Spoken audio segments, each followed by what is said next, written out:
Hi, this is Matt with AppliancePartsPros.com. Today we'll be showing you how to repair your appliance.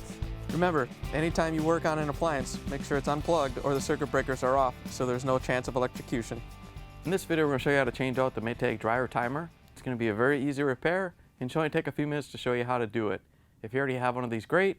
If not, you can click on the link below or get it at AppliancePartsPros.com. When you open up the package, you're going to get the new timer. The timer is what controls the cycles of the dryer. The main reason you'll be changing it out is if it's failed and the dryer is not working properly. In order to change the part, we have to go around to the back of the dryer. Now that we're on back, we're going to take off the access panel. We're going to use a 1/4-inch nut driver to take out the two lower screws.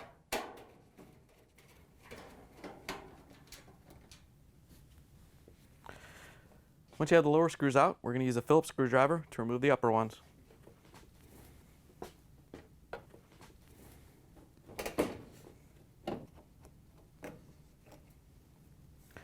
Once you have all the screws out, you can take the panel off and set it aside. Now that we have the access panel off on the back, we're going to pull the timer knob off. All you have to do is pull it off and set it aside. Once you have it off, we're going to use a 1/4-inch nut driver to remove these two screws that hold the timer to the console.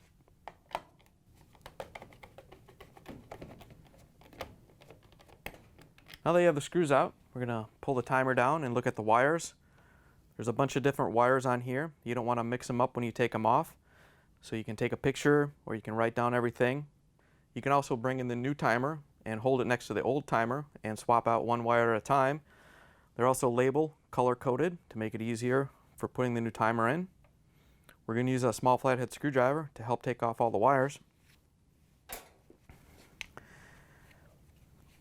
All you have to do is carefully pop these off.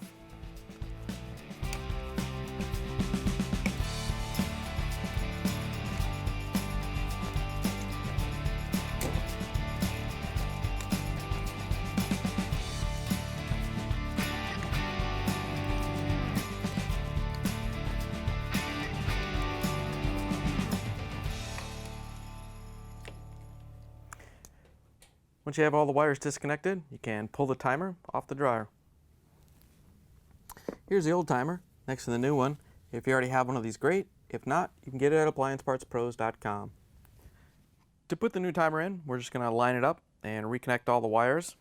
We're going to start on this side, and we're going to hook up the blue one first, then the pink one, the black one, the red one, the white one, then we can do the gray one, then the yellow, and the orange. We can do the ground wire. Once you have all the wires pressed on so you have a good connection, you can rotate the timer back up into the control panel. And we can use the 1/4-inch nut driver to put the screws in.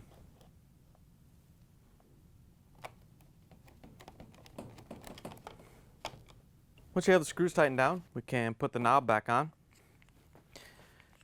There's a D shape on the shaft of the knob and on the timer shaft that you want to match up. Then you can turn the knob over and push it on. Once you have the knob on, we can go around and put the access panel on. To put the access panel back on, we're just going to line it up and then use the Phillips screwdriver to put in the upper screws.